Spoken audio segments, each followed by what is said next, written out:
Honors Chemistry, this is your second lesson of the course. It's days 3 and 4, and it's more chemistry math. So we're going to just be dealing with math concepts in this lesson.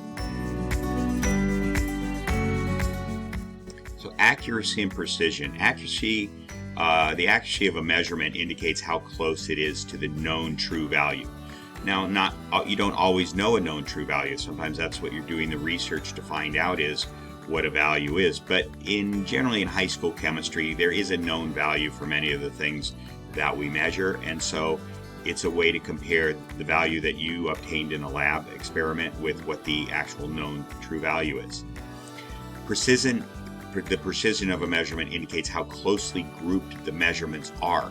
They might not be accurate, they might not be close to the true value, but if they're grouped very closely together, then that's what precision is. So let's look at this. It's a dartboard, and all the dots represent where the darts landed. So you're trying to hit that little red circle in the middle, the small red circle in the middle. That's your target. So if you looked at that, you would say that has low accuracy because most of them didn't come very close to that target. But it's also low precision. They're not grouped closely together. So that's both low accuracy and low precision. So the darts are not near the bullseye, that's what the center dot is called, and they are not close together. That's low accuracy, low precision. Next, we'll talk about low accuracy, high precision. The darts are not very close to the center circle at all, none of them are, but they are closely grouped together. And so that would be an example of low accuracy, high precision. The darts are not near the bullseye, but they're close together. That would be an example if you had a scale in a class, what's called a triple beam balance or a scale, and you were measuring 5-gram weights. And let's say you just happen to know they were all 5-gram weights, but your scale was consistently showing them at 6 grams. So the groupings are close together. You know they're all about 5, but the scale's showing them all about 6. So the scale is getting it right in the sense that they're all closely grouped together, but it's not near the true weight, which is 5 grams. That would be an indication that you don't have your scale calibrated properly. You have to always be sure your scale is zeroed out so that when there's nothing on it, it shows 0. Sometimes if you forget to do that, maybe you have 1 gram showing when there's nothing on it, then that would account for why it would be off by 1 gram. So it might be an otherwise accurate scale that's not calibrated properly. Another example, if you imagine that this is somebody shooting a gun, and those are bullet holes there, that the sight on their gun that lines up the gun is off a little bit. So they're shooting they're aiming right at the bullseye, but the sights are showing them aiming at the bullseye, but really the gun is off by that much. Then that would be an indication that their gun is miscalibrated in some way, that the sights that they look through are not calibrated well. Okay, now we have high precision, low accuracy. In other words, high accuracy, low precision. So they're pretty close to the bullseye. All the darts there are close to the bullseye, but they're not really closely grouped together. They're kind of all over the place, but they are close. So that would be high accuracy, low precision. And finally, we have high accuracy, high precision, and that's if everything's closely grouped together and it's right on the target, the bullseye there. Then that would be an example of high accuracy and high precision. So accuracy is measured by percent error. Percent error is the percent difference between the true value and measured value. So percent error in measurement equals the absolute value of the true value minus the measured value over the true value. And then you multiply by 100 and put a percent sign on the end of that. So example, a student measures the heat release from a reaction as Q. Q is the symbol for heat. We'll learn that later on. Of 15.7 kilojoules, that's an amount of energy. That's what heat is measured in. The known value for the reaction is 16.5 kilojoules. So you take the true value minus the measured value, divide it by the true value, and multiply by 100 and put a percent sign on the end of it, and you would come up with 4.8% error. So that's how percent error is measured. Pretty simple equation. The absolute value brackets mean that the answer will always be a positive number. You don't care whether your measured value was lower than the true value or higher than the true value. You're just interested in how far away it was from the true value. Precision is how closely grouped the measurements are to one another. Precision is determined by a measure called standard deviation. That's a sigma, and it's abbreviated SD. Standard deviation gives a number value for how spread out your measurements are. So there's the formula for standard deviation. So find the mean, average, and standard deviation of the following sets of numbers. So we have two sets of numbers. Set 1 is 19, 20, and 21. Set 2 is 10, 20, and 30. So the average, if you take the average, you add the numbers up, and you divide by how many numbers you have. So 19 plus 20 plus 21 divided by 3 numbers equals 20. On set 2, 10 plus 20 plus 30 divided by 3 numbers also equals 20. So they both have an average of 20. So both sets have the same average, 20. However, the values of set 2 are more spread out. You can clearly see that. So let's say you were trying to predict what the next value was going to be. You're trying to predict something from this.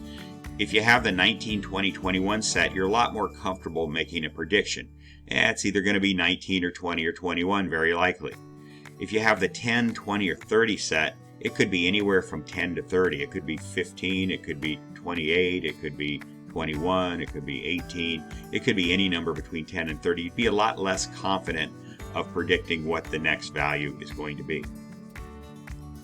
Okay, so now what you do is you just set up a table. It's not that complicated, it's just a little tedious to do, and you won't be asked to do this more than a few times in this class. So first list the data values, and there we have in the left column, those are the 3 values for set 1, 19, 20, 21.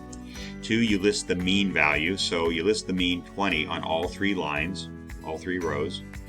Next, you take the difference of the two, so data value minus mean value. So for 19 minus 20, it's -1, 20 minus 20 is 0, and 21 minus 20 is 1. And then you square the difference. So -1 squared is 1, 0 squared is 0, and 1 squared is 1. Finally, you add up the differences squared. Or it says differences, it really should be deviation. Deviation, difference is the same thing. It really doesn't matter what you call it. So you take the sum of the difference or deviation squared, and that gives you 1 plus 0 plus 1 is 2. And over on the bottom left, of course, we have n equals 3 numbers. So square the differences and sum them, that's what we did, and then you add them up. Okay, so now we're going to plug it into this formula up here. First, we'll go ahead and do the other set.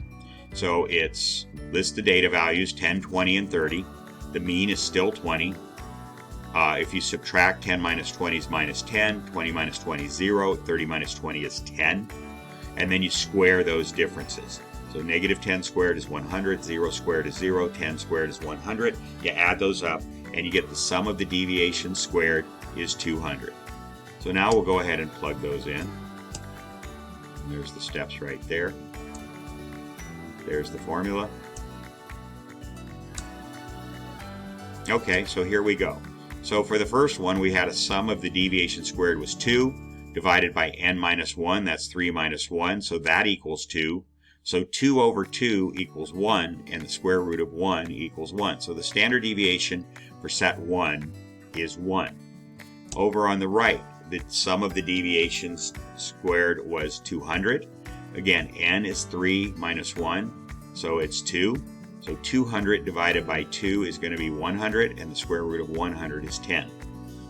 And that has a standard deviation of 10. So you can see that the set that's more spread out has a greater standard deviation than the set that is less spread out.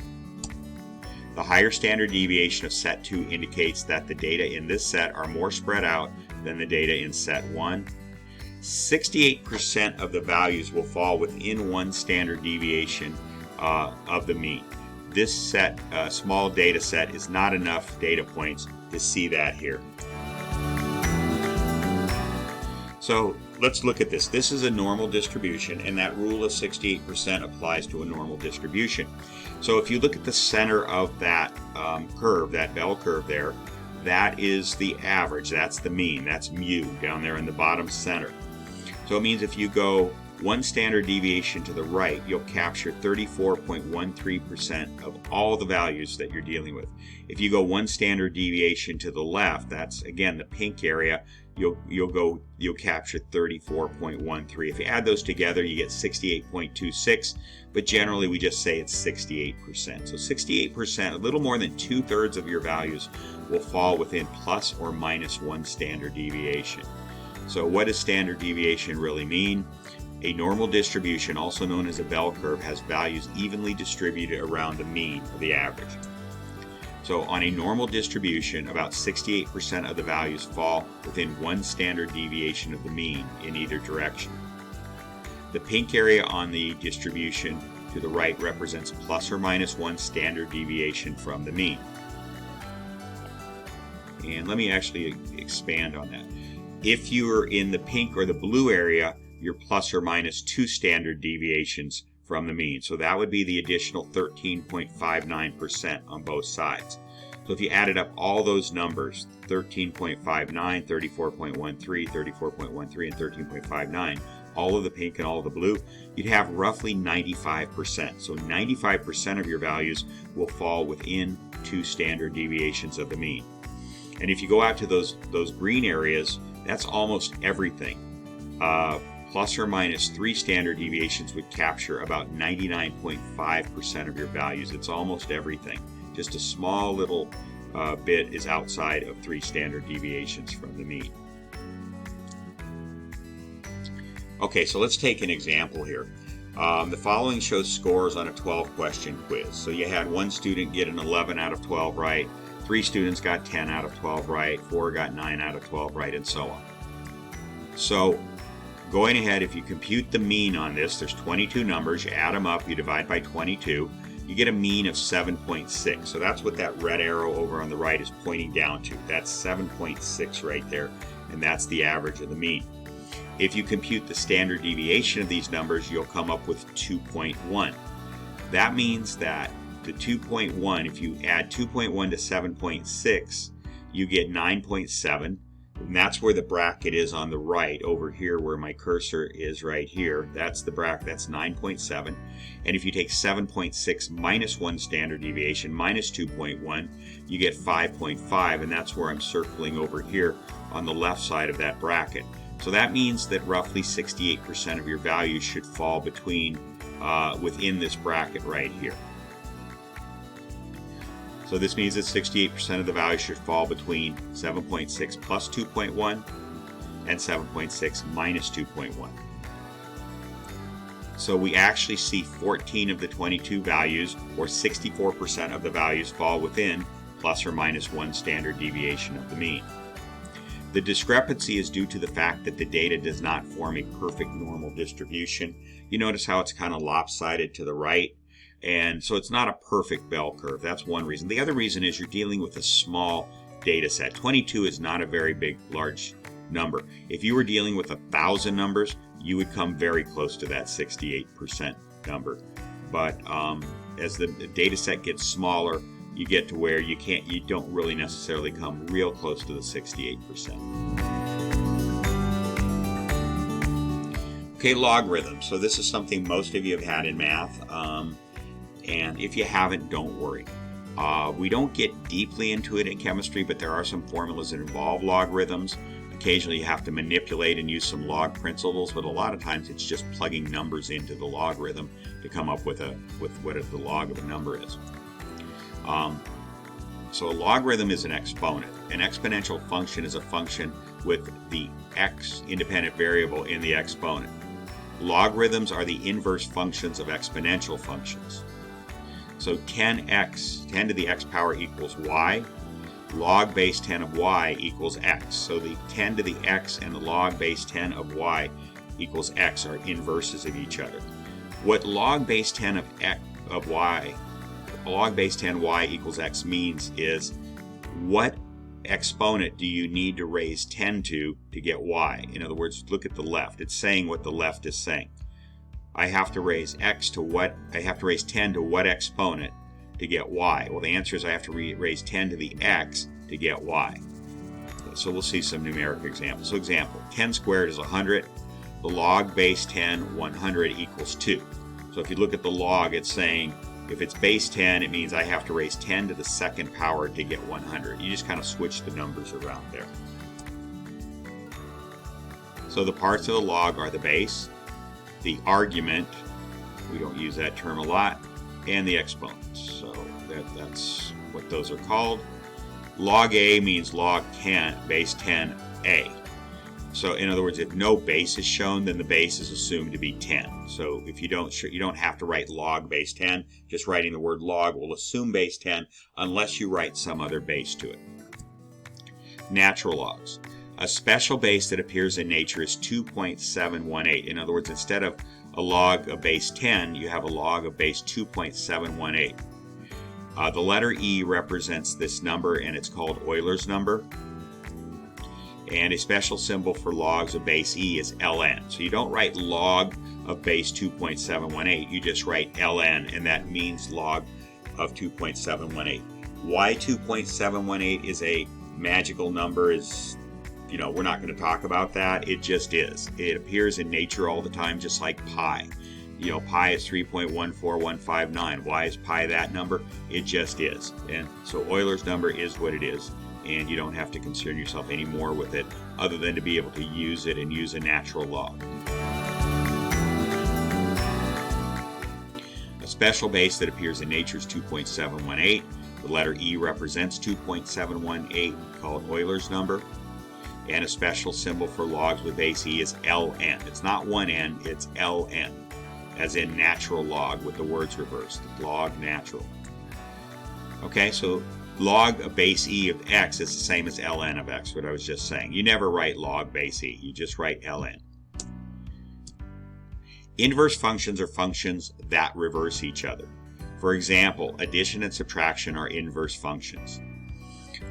Square and square root functions are also inverse functions. Exponential and log functions are inverse functions of each other.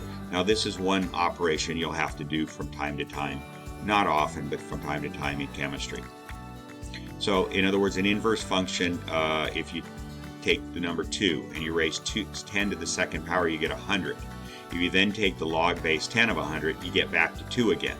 So raising 10 to some number is the same as taking the log of that result and coming back with that number. You can see how the two operations reverse each other. You start with 2 and you end up with 2 again. Start with 2, raise the base to this power, then take the log of the result and it returns to 2. Okay, so here's some general properties of logs that you may have seen in your math class. You should have somewhere along the way in math. Don't worry, you don't have to know all of these. There's a few of them that we'll use, and this will be in your reference sheet, so you can just refer to this if you need to know these properties. Okay, so I won't go over them all right now. Well, let's go over them. Okay, so a to the x times a, so you have some base to the y equals a to the x plus y. And I'm going to have you do exercises where you kind of demonstrate this using some numbers. Number 2, the log of a times b equals the log of a plus the log of b. Number 3, a raised to the x and then that raised to the y power is equal to a to the x times y. Notice the difference between 1 and 3. They're not the same. One of them is an addition of the exponents and one of them is a multiplication of the exponents. Log of a divided by b is log of a minus log of b, the one on the top minus the one on the bottom. A to the x over a to the y equals a to the x minus y. It's just the reverse of number 3, which is a multiplication. That's a division on the bottom. Excuse me, it's the reverse of number 1. That's an addition on the top on number 1, and it's a subtraction in number 5. Okay, change of base is a neat formula. If you have log of any base x, y equals log of some other base that you get to choose, y, divided by log of that some other base, x. So that base could be log of base 5 of 8. Okay, your calculator can't do that. It doesn't do base 5, so how would you do that problem? So if you had log where x is base 5 is 5 and y is 8, Well, what you can do is take log of b, and you get to choose b. So the obvious choice for b is 10. You want to do a base 10 log because that's what your calculator does. So log of base 10 of 8, that's what we said y was. Log of base 10 of 5, that's what we said x was. And you do that on your calculator and you can figure out what the log is of any base that you want. Okay, so a to the negative exponent. A negative exponent simply turns the whole number into its reciprocal. So a to the minus x equals 1 over a to the positive x. And if the a to the minus x were on the bottom, you could put it up on top and call it a to the positive x. Okay, log of a raised to the x power. So if you have an exponent x or any exponent, it doesn't have to be an x. Inside of a log like that, you can simply pull it out in front of the log. So log of a raised to the x power is equal to x times log of a. And then down below are the two inverse principles. 10 raised to the log of x equals x. E raised to the natural log of x equals x. So those are just inverses of each other. Log x and 10 raised to a power are inverses. And over on the other side, the log of 10 raised to the x is x. That's kind of what we just did up there. And then natural log of e raised to the x is also x.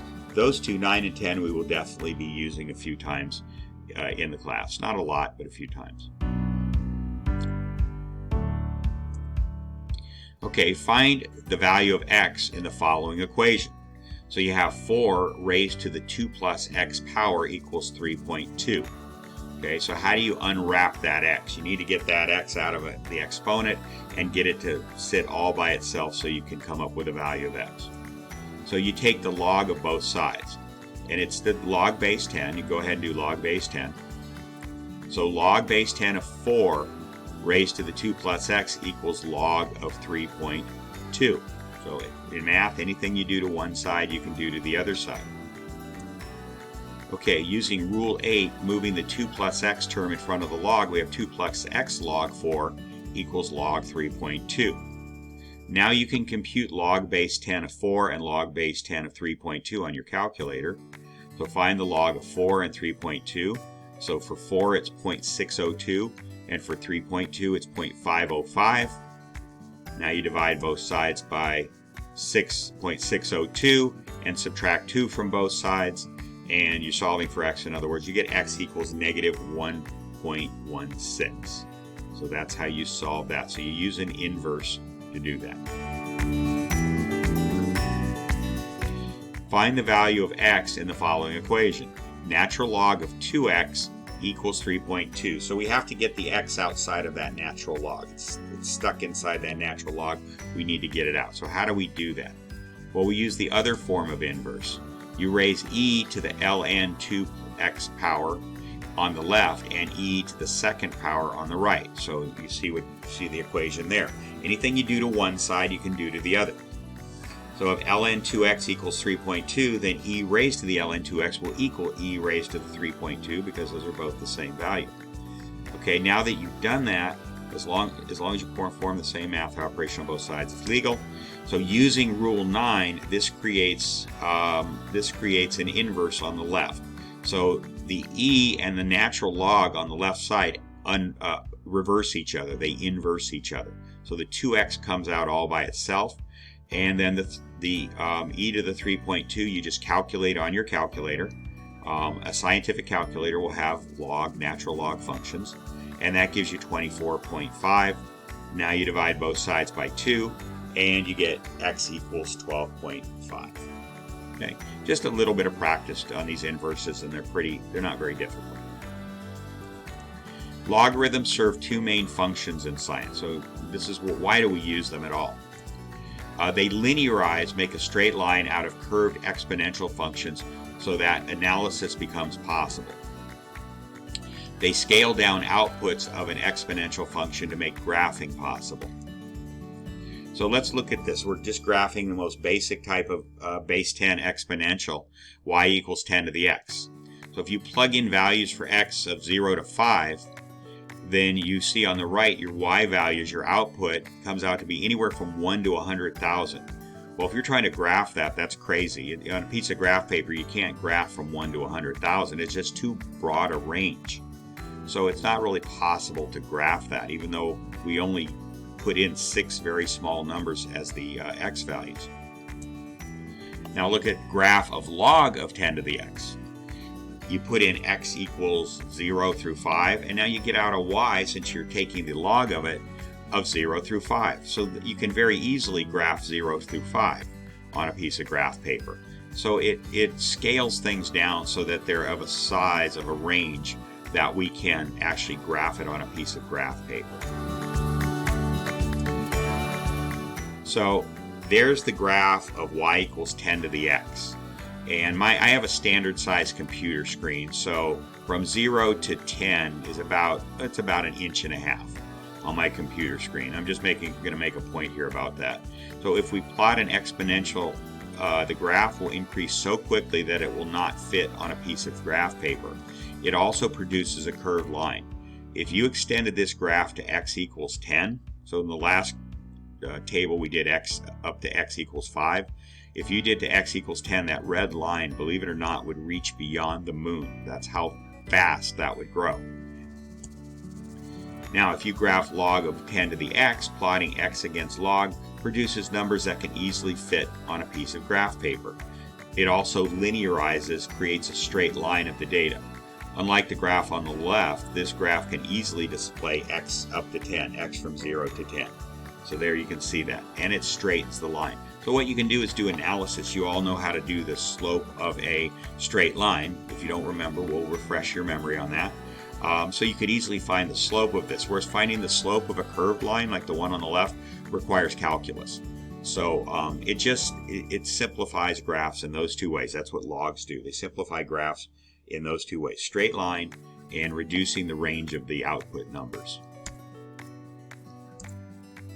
Rounding is the process of limiting the number of digits after a decimal point.